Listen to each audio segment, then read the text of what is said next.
আসসালামু আলাইকুম প্রিয় বিনিয়োগকারী ভাই বোনেরা। আশা করি সকলে ভালো আছেন। আজকে কিন্তু মার্কেট বন্ধ, আগামীকাল থেকে আমরা আবার মার্কেট শুরু করব। যারা নতুন শুনতেছেন তারা অবশ্যই পেজটিকে অবশ্যই ফলো দিয়ে রাখবেন, ভালো লাগলে লাইক শেয়ার করবেন।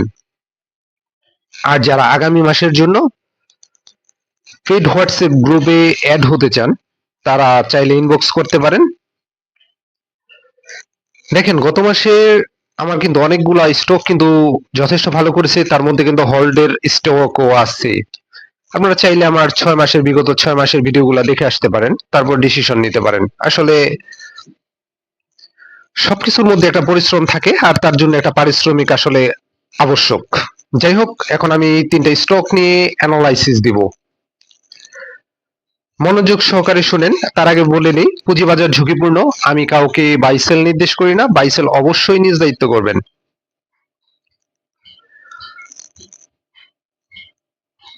প্রথম যে স্টকটা নিয়ে কথা বলবো সেটা হচ্ছে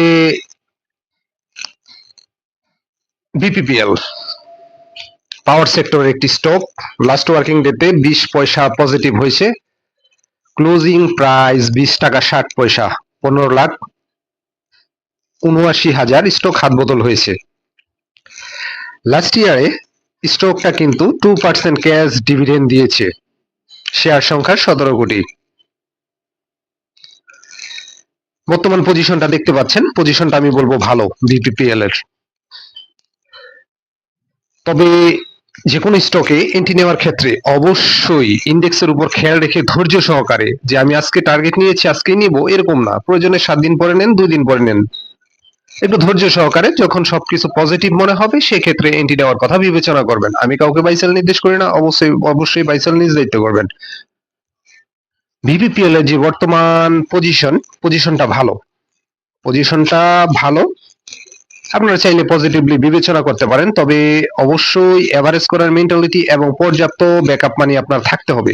বর্তমান আরএসআই হচ্ছে 54, প্রায় হিস্টোগ্রামের বারটা কিন্তু হালকা হয়ে যাচ্ছে, হালকা এবং ছোট হয়েছে বিগত দিনে।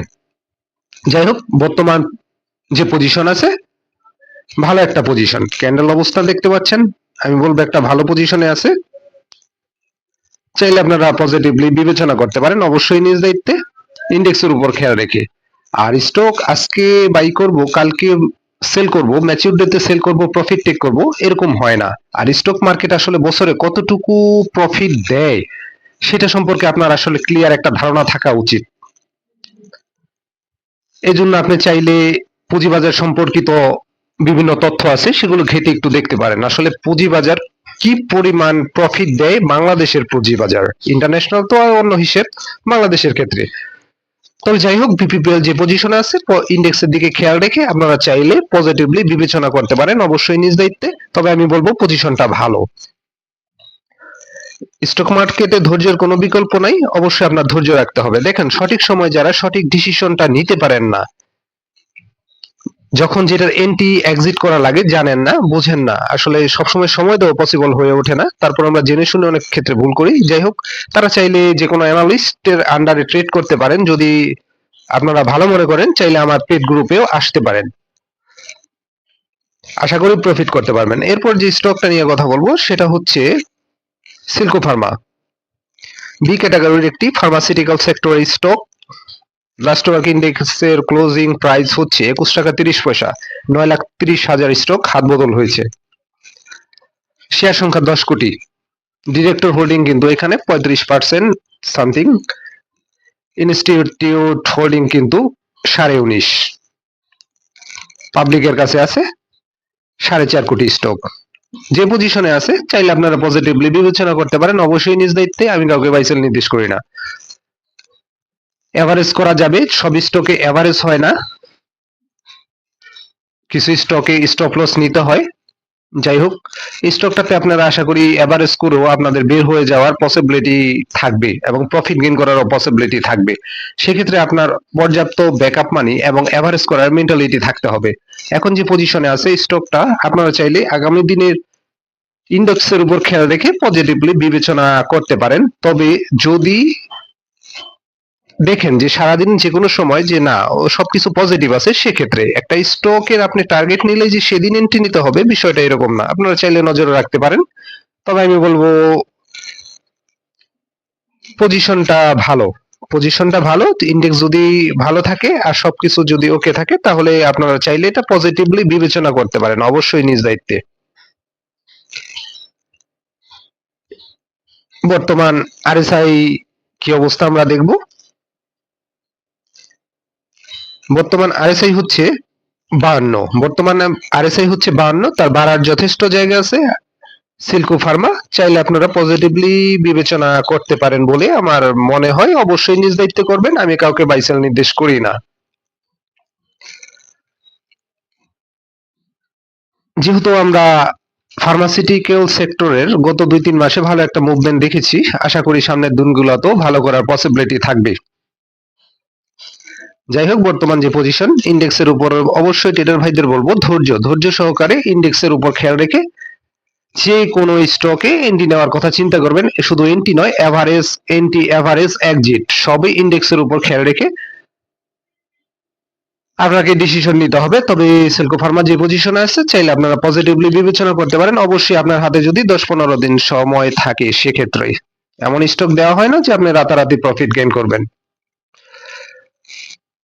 যাই হোক, এরপরে যে স্টকটা নিয়ে কথা বলবো সেটা হচ্ছে জিপিএস ইস্পাত। জিপিএস ইস্পাত বি ক্যাটাগরির একটি স্টক, ইঞ্জিনিয়ারিং সেক্টরের। স্টকটা ভালো পজিশনে আছে, লাস্ট ওয়ার্কিং ডেতে কিন্তু 10 পয়সা পজিটিভ করেছে। ক্লোজিং প্রাইস হচ্ছে 19 টাকা 50 পয়সা, হাত বদল করেছে 19 লাখ, 19.5 লাখ প্রাইস স্টক। বর্তমান পজিশনটা দেখতে পাচ্ছেন, ভালো একটা পজিশন, ভালো একটা পজিশন। আপনারা চাইলে পজিটিভলি বিবেচনা করতে পারেন, অবশ্যই নিজ দায়িত্বে। আমি কাউকে বাইসেল নির্দেশ করি না, বাইসেল অবশ্যই নিজ দায়িত্বে করবেন। যারা সঠিক সময় সঠিক ডিসিশন নিতে পারেন না তাদের জন্য আমার হোয়াটসঅ্যাপ গ্রুপ আছে, চাইলে অ্যাড হতে পারেন।